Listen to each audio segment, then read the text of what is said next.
What if I told you that everything you've been taught about learning English is completely backwards? While millions of students waste years in traditional classrooms memorizing grammar rules and vocabulary lists, there's a hidden system that can transform your English from beginner to native-like fluency in months, not years. Today, I'm going to reveal the exact three-step method that took me from hating English as a subject to achieving C2 level fluency, and the shocking reason why 90% of English learners never break through the intermediate plateau. Here's the thing that no one tells you. Fluency isn't about perfection. It's about immersion. But not the kind of immersion you think. I'm talking about strategic, intentional immersion that rewires your brain to think in English, not just translate from your native language. By the end of this episode, you'll have a complete roadmap that you can start implementing today, regardless of your current level. Let me share something personal that might surprise you. When I was 10 years old, if someone had told me I'd one day be fluent in English, I would have laughed in their face. I genuinely believed I had zero talent for languages. I sat through countless English classes, memorized grammar rules, and practiced verb conjugations until my hand cramped. Yet when someone actually spoke to me in English, I would freeze completely. Sound familiar? Here's the brutal truth. Traditional classroom methods are designed to fail. They focus on the mechanical aspects of language, grammar, vocabulary, pronunciation drills, but completely ignore how your brain actually acquires language naturally. Think about how you learned your native language as a child. Think about how you learned it as a child. Did you start with grammar books? Did you memorize vocabulary lists? Of course not. The breakthrough moment came when I realized something revolutionary. If I wanted to become fluent, I needed to stop studying English and start living it. This shift in mindset changed everything. Instead of treating English as a subject to be learned, I began treating it as a tool to be used. This isn't just motivational talk. There's actual science behind why this approach works so effectively. Your brain has something called the language acquisition device, and it's hardwired to pick up languages through natural exposure and use, not through formal instruction. When you flood your environment with comprehensible input, content you can mostly understand but that challenges you slightly, your brain begins to internalize the patterns automatically. This is why children become fluent without studying grammar. And it's exactly what we're going to leverage in your English journey. Now, here's where most people get it wrong. They think immersion means watching English movies with subtitles or listening to podcasts they can't understand. That's not immersion. That's torture. Real strategic flooding means surrounding yourself with English content that sits in what linguists call the I1 zone, material that's at your current level plus just one step above. When I started this approach, I was probably at an intermediate level, frustrated and stuck. I discovered two game-changing resources that transformed my English: Desperate Housewives and Miss Peregrine's Home for Peculiar Children. Now, before you roll your eyes, let me explain why these specific choices were brilliant, and how you can apply the same strategy with content that excites you. Desperate Housewives became my English laboratory. The dialogue was natural, conversational, and filled with everyday expressions that textbooks never taught. The storylines were engaging enough that I actually wanted to understand what was happening. When I encountered words or phrases I didn't know, instead of getting frustrated, I got curious. I would pause, look up the meaning, and save it to my vocabulary app. But here's the crucial part. I wasn't doing this constantly. I understood about 95% of what I was watching, so I only needed to look up one or two things per episode. For reading, I chose Miss Peregrine's series because the language was sophisticated but not academic. Young adult fiction hits this sweet spot perfectly. It's engaging, modern, and uses the kind of language you'll actually encounter in real conversations. I was so absorbed in these books that I would miss my train stop because I was too focused on reading. That's the level of engagement you want to achieve. The key principle here is comprehensible input. If you're constantly struggling to understand, you're working too hard. If you understand everything easily, you're not challenging yourself enough. Find that sweet spot where you feel slightly stretched, but not overwhelmed, and that's where the magic happens. This step is where most learners experience a breakthrough, but it requires a mental shift that might feel uncomfortable at first. I want you to imagine that you're already a native English speaker who just happens to speak another language. This isn't about pretending or being fake. It's about training your brain to default to English mode. I started by switching everything controllable in my environment to English. My phone interface, computer settings, social media apps, everything. This might seem like a small change, but it's incredibly powerful. Every time you interact with your devices, you're getting micro exposures to English in a natural context. You're learning technology vocabulary, in-your-face language, and common phrases without even realizing it. But I took it further than just device settings. I started journaling exclusively in English. Now, if you've never journaled before, this is the perfect time to start. Journaling in English forces you to express your thoughts, emotions, and daily experiences in the target language. You're not just learning vocabulary, you're learning how to think in English. I wrote my grocery lists in English, planned my workouts in English, and organized my daily schedule in English. These might seem like trivial activities, but they're actually profound. You're taking the most mundane, automatic parts of your life and making them opportunities for English practice. The beauty is that these are activities you're already doing, so you're not adding extra study time to your day. The psychological impact of this approach cannot be overstated. When English becomes your default mode for personal organization and self-expression, your relationship with the language transforms. You stop being a student of English and start being a user of English. This shift accelerates your progress exponentially because you're no longer translating from your native language. You're thinking directly in English. Here's where I see most intermediate learners get stuck, and it's probably the most important distinction I can share with you today. There's a massive difference between passive exposure and active engagement, and understanding this difference will determine whether you break through to advanced fluency or remain stuck forever. Passive learning is what most people do. They put on English Netflix in the background while scrolling their phones. They listen to English podcasts while doing other tasks. They read English articles casually without really focusing. While this kind of exposure isn't harmful, it's not nearly enough to create the neural pathways you need for true fluency. Active engagement means treating every piece of English content as an opportunity for deliberate practice. When I watched TV shows, I developed a specific system. I would watch each scene twice, once with subtitles to understand the content, and once without subtitles to challenge my listening skills. If I missed something important in the subtitle-free viewing, I would replay that section until I could understand it purely through audio. I also practiced something called shadowing, which is one of the most powerful techniques for developing natural speech patterns.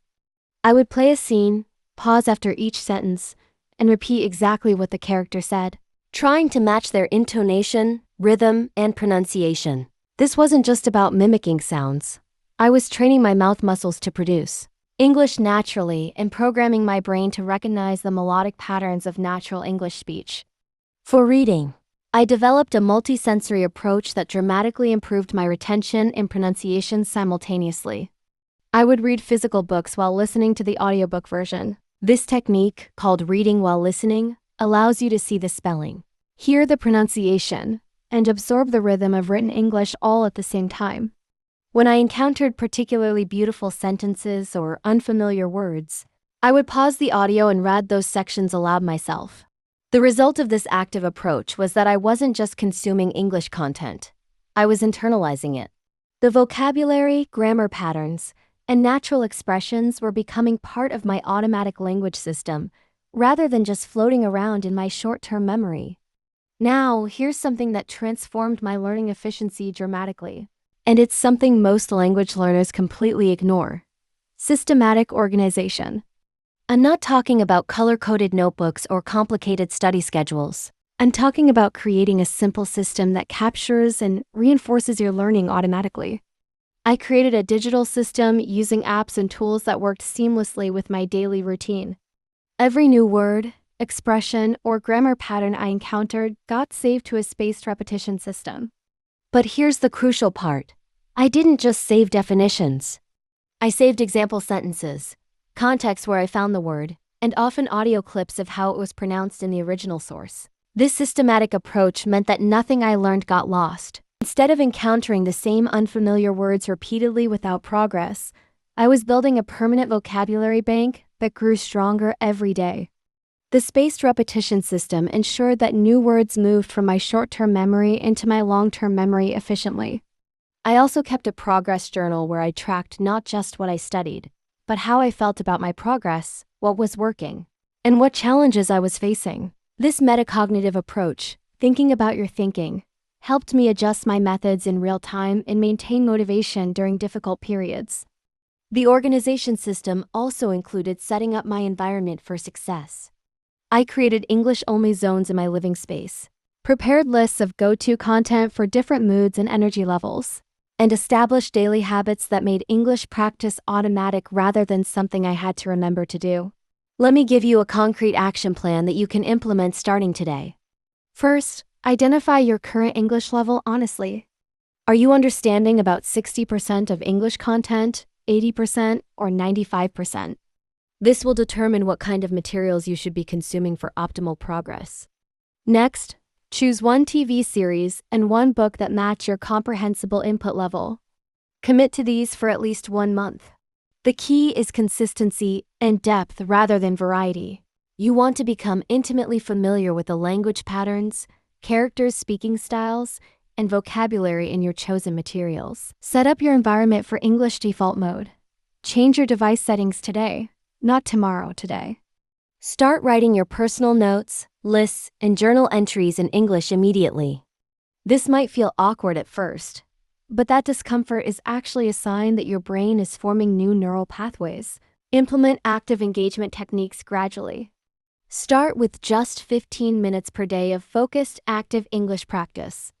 This might be shadowing exercises with your chosen TV series or reading aloud from your chosen book. Quality matters more than quantity, especially in the beginning. Finally, set up a simple organization system. This could be as basic as a notebook where you write down new words and expressions, or as sophisticated as a digital spaced repetition app. The important thing is that you use it consistently. Before we wrap up, I want to address something that many advanced learners struggle with but rarely talk about: the identity shift that comes with true fluency. As your English improves, you might notice that you feel slightly different when speaking English versus your native language. This is completely normal and actually indicates that you're developing genuine bilingual competence. Some learners worry that they're losing their cultural identity or becoming fake when they speak English fluently. I want you to understand that becoming fluent in English doesn't mean abandoning your native culture or personality. Instead, you're adding a new dimension to who you are. You're becoming a more complete, globally connected version of yourself. The confidence that comes from true English fluency extends far beyond language. When you can express complex thoughts, emotions, and ideas in a second language, you prove to yourself that you're capable of mastering challenging skills through dedication and smart strategies. This confidence transfers to other areas of your life in ways you might not expect. Remember, fluency isn't a destination. It's a journey of continuous growth and discovery. Even native speakers continue learning new words, expressions, and ways of communicating throughout their lives. Your goal isn't to achieve perfection. It's to reach a level where English becomes a natural tool for expressing yourself and connecting with others. The long-term vision for your English journey as we conclude today's episode, I want you to envision where this system can take you. Imagine 6 months from now, when English has become so integrated into your daily life that you barely notice you're practicing. Picture yourself understanding movies without subtitles, reading English books for pleasure rather than study, and expressing complex ideas with confidence and nuance. This isn't just about improving your career prospects or passing tests, although those benefits will certainly follow. True English fluency opens doors to global communities, international friendships, and cultural experiences that simply aren't accessible any other way. You'll discover authors, podcasters, and content creators who will enrich your perspective on life. The system I've shared with you today isn't theoretical. It's the exact path that took me from struggling with basic conversations to thinking and dreaming in English.